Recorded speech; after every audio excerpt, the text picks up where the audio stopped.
Hi, this is going to be another video in my Black Sheep album series, and these are albums by popular bands that are generally regarded as the worst albums in a band's catalog.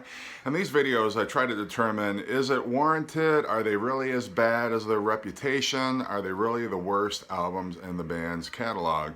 And today we're going to be discussing Queen's Hot Space, which I think you ask any Queen fan to name their least favorite Queen album, it is probably going to be either A Kind of Magic or Hot Space, I would generally assume. Now, Hot Space has a reputation of being a very disco, popish, very synth-oriented album. It was released right after their album The Game that had the popular hit Another One Bites the Dust. And so the general feeling is that Queen thought, well, we had such a hit with Another One Bites the Dust, we can delve into more dance-oriented music with Hot Space. And by Queen, I guess it's probably more accurate to say that Freddie Mercury was more interested in getting into more new wave-ish, pop-ish, club-type music. I think he was spending a lot of time in the clubs, and that was the music he was hearing, and so it's definitely reflected in the style of this album. And I can't imagine back in the day, I was not a Queen fan back in this day, not to say I wasn't a fan, but I should say I wasn't as big a fan as I am now. But I can't imagine where Queen, having had such a string of great hits going all the way back to A Night at the Opera, and then A Day at the Races, and then News of the World, Jazz, The Game, which was a really excellent, and at times hard rocking album. I won't say it was the hardest rocking album in their catalog, but I can't imagine rushing out to buy the new Queen album and then putting this on and the first song you hear is Staying Power.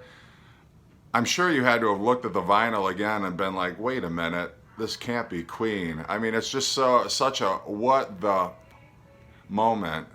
Yeah, I can't even imagine, but Staying Power, kind of typifies at least side one, I should say, because it's not fair to say that every single track on this album is like Body Language or Staying Power, because it's really not. And I guess one thing I will say about this album is it's a pretty bold move for Queen, whether you like the album or not. Just the fact that Queen went so far out in left field with this album, it really took a lot of, I guess, courage or, guts to kind of come out with an album that was such a radical departure from anything that they had released before. If you think about Queen, they started out as a progressive rock band, very heavy, kind of moved into a little more, popular music territory when they were getting into We Are the Champions and Another One Bites the Dust, Crazy Little Thing Called Love. So I give them points for at least, having the audacity to put out something like this. And just kind of, my thoughts, and I don't have any of this scripted, it's just kind of off the top of my head, but I really don't think this album is as bad as its reputation. However, I will say if you are a fan of the harder rocking Queen, if you like the guitar-driven rock with the riffs and the great Brian May guitar solos, then you have every right to hate this album, and I would not expect you to like it. I totally can understand why you would hate this album, but I do enjoy, and maybe it's just the nostalgia in me kicking in, but I was a big fan of the new wave synth and kind of the the poppier sound. I like the harder rock, but I also appreciate some of the new wave stuff that was coming out back then. And so I really feel like the stuff that tries to be very synth oriented with the drum machines and all that, I don't feel like it was executed very badly. I feel like they did a competent job. I mean, remember, these guys are all competent musicians. This was not their first rodeo. They'd been putting out albums for a decade before this album came out. So to be fair, it was not going to be a total crap album. It's just a different style, and I feel like they do the style generally pretty well. I mean, Staying Power, it's got a good melody. I mean, the song itself, I think is pretty well crafted, whether you're a fan of the synths and the drum machines and all of that style, and you may not be, and I certainly respect that, but I do find enjoyment in that song. Dancer has very much a disco beat to it, as you might expect with a name called Dancer. And I was kind of surprised. This is actually a Brian May song, because it sounds like something, again, that Freddie Mercury would have indulged in. But, you know, again, it's very, you got the Fairlight synthesizer. It's very synth and beat oriented. There is, you know, a bit of a Brian May guitar solo in it. But again, the first, I would say 4 or 5 songs on here, that's pretty much what you're gonna get, but it's not how the entire album sounds.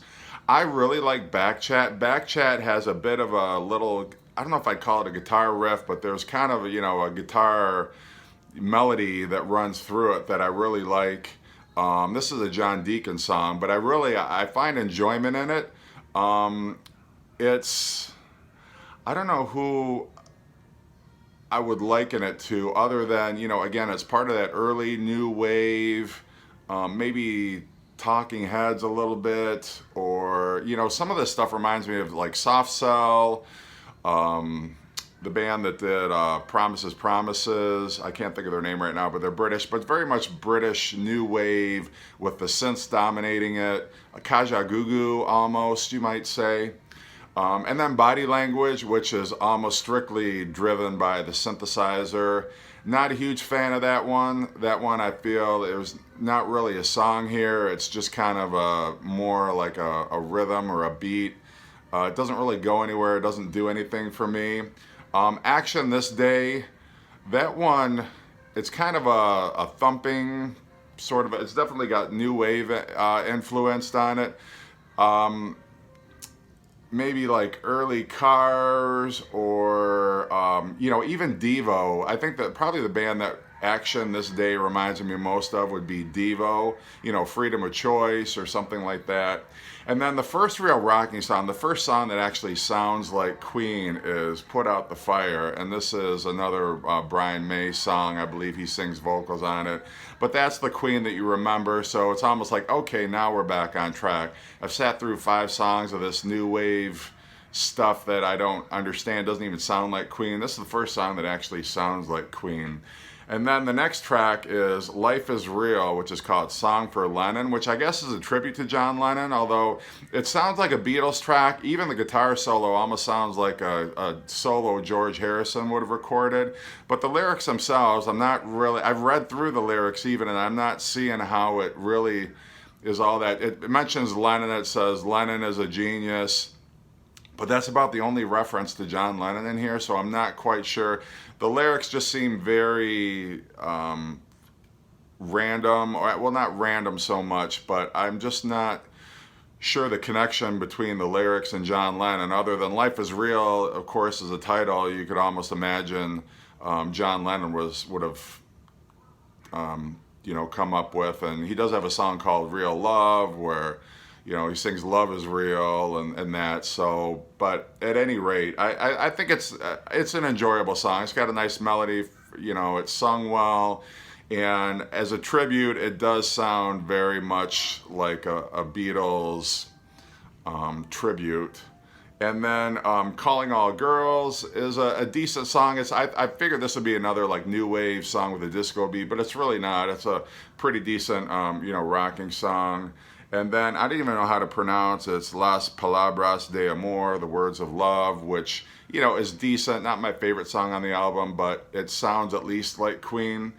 And of all the songs on here, believe it or not, I feel like Cool Cat was the one that if somebody needed to do or wanted to do a remake of, I think that one would probably hold up the best if somebody did a cover version of that. I'm really a fan of that. Not so much of the singing. It's all done in kind of a falsetto, although I do overall, you know, I like that track quite a bit. And then, of course, the last song, Under Pressure, which everybody knows is a collaboration with David Bowie. Sounds like nothing else on this album, but, you know, worth the price of admission if you don't already have it on a greatest hits track. So overall, my impressions are, no, this album is not as bad as you've heard. Is it the worst album in their collection or their discography? I would say if you're a fan of the harder rocking Queen, no question, you will not like this album at all. if you appreciate both hard rock and new wave, especially like the early 80s, very synth dominated music, Fairlight synthesizers, drum machines, all that, you know, Queen executes it very well. I mean, they really do give it their best shot. It's not how they were meant to sound. I wouldn't say it's the style of music that they should have continued on with, and I'm glad they didn't, but just to kind of dip their toe into it and see, can we do this and can we do it convincingly? You know, I feel like it was pretty successful in that regard, but I can see this completely turning off Queen fans and them being like, what in the hell? No way. But for me, I enjoy it. I don't feel like it's a terrible album. I would definitely rank it bottom 5 for sure, but I don't think it's awful. I wouldn't say I hate listening to this. I actually can put this on, listen to it all the way through, and not hate it. So that's my review anyway. That's the way I feel. I'm curious what your thoughts are. If you hate it, if you think it's pretty decent, or if you actually enjoy it. You know, I'm curious to hear, but those are my thoughts. And again, everybody, I appreciate you watching, and take care.